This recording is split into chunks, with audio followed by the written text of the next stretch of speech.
रे तहार बहिन चोद बा मुँह मारे ऐसा भतार के काहे भौजी तहार भतार कस के पेल देता का ऐसा बात कहता आगे बोला का भइल बा तो का हाल बा। आज हम फिर से बात कर बानी असो कर बेला भाई आज के वीडियो बहुते गन फाड़ बा। ऐसे कहल चाहता नहीं कि वीडियो को पूरा देखा बहुत मजा आई तो वीडियो बनाया के बस एक ही मकसद बा एक ही मकसद रहेला आप सभी को दिल से हंसाने के लिए ना किसी को दिल को ठेस पहुंचाने के लिए। तो वीडियो को पूरा देखम और देखला के बाद में भूल जाऊँ तो बिना कोनो लाड़ा लहसुन के आज के वीडियो स्टार्ट करते का का का कइले बा ए भौजी हम तारा सुनू एक बार और सुनल चाहतानी कि तहार जवानी के का कइले बा ओकर बाद में हम ऐसा प्लाई करम भैया के अगर भैया गलती हुई तो आ ना हुई तो तारा के चलो आगे बोला था का कइले बा। ओहो रख देले बा जवानिया लसार के वाह रे भौजी वाह भौजी के बता कितना अच्छा मिलल बा कि भौजी के रोज प्लाई करता एगो हमनी के मेहरारू बा हमनी के देते न बा आज अभी शादी ना भइल बा ऐसे कहता ए भौजी एगो काम करो जब तहार भतार तहार जवानी के लसार देले बन तो तू भैया के झाड़ छिल के आ भैया के मोछ बना दो आ जाई कोनो अलग मोछ ऐठी नु आ झाड़ टुकर दी मोछवा पर के तो कसम से कहत नहीं भैया के बेइज्जती होई और बाद में तोहरा के जवानी के परेशान करबे ना कर का का धके सा कि हमर दुनु बैलून आ तोर बहिन चोदू तार कहे के मतलब का बा भौजी तहार भता तहार दुनु बैलून धके का करता ना हमरा के बोला का करता तो सार के पलाई करता नहीं तो तोहरो मजा आई आ हमरो मजा आई आ तोर भाई देखता वीडियो नु ओकरो मजा आई कहता बारे तारा बहिनी के गाड़ी में गदहा के लंड पेलो वाह बहुत अच्छा कि दबावे आना धुन दबावे आना धुन दबावे आना धुन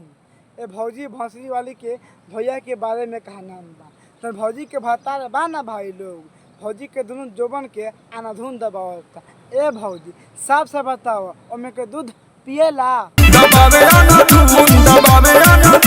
आ पटा के ना पेल देता तहारा बहिनी के झाड़ छिलो खाली दबावे आना धुन दबावे आना धुन अरे भौजी तहार भतार बाहो अब तहार जोबन के दबावे तो तहार गाड़ी में अंगुरिया देवे ओ से हमरा कुछ ले देवे नहीं के लेकिन जैसे कह तारुनु कि दबावे आना धुन ई तहार बात सुनला के बाद मन तो कहता हमहू पेली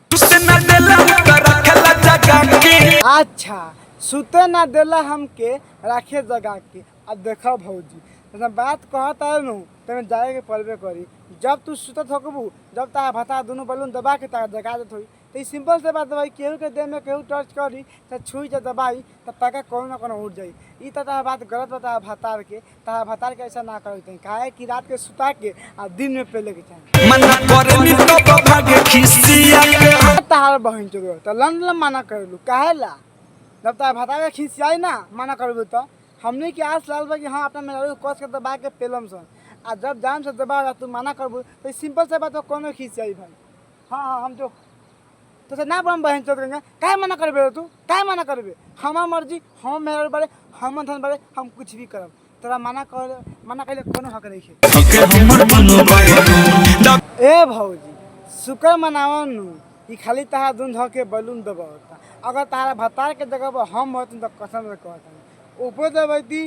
आगो खोदती आ पीछे खोदती आ तब मजा आई तो कहती आह आह आह क्या मजा बा ओह ओह करो तू हम कस के मारते मुता देती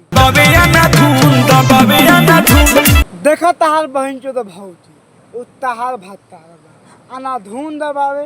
लहसुन दबावे कस के दबावे आ पेला पता पेलते रह जाए ओ से हमरा कोनो दिक्कत नहीं है आना केहू के दिक्कत होई काहे कि तारे शादी करके लेके आल बा अब आना धुन दबाई तेबो ठीक बा ना दबाई तेबो ठीक बा अब फुलाना फुला दी तेबो ठीक बा लेकिन हम एगो तारे बात कहल चाहता मान ले अगर तू मर्द बारे आ तो मर्द तो मेहरारू बा तब तू अगर शादी करके लेके अबे ओके ना दबाइबे काहे तो पेले खाती सबके मरेला पेले के तो सिंपल से बात वो पेली कोनो बात ना अगर ता बता कस के पेलता चाहे कस के दबावता हाँ तो कहिया ये बता दी थोड़ा ला दबाई बहुत दस करता कोनो मान जाई लेकिन बजरी करबे नु पटा के पेल दी तो मुत देबे।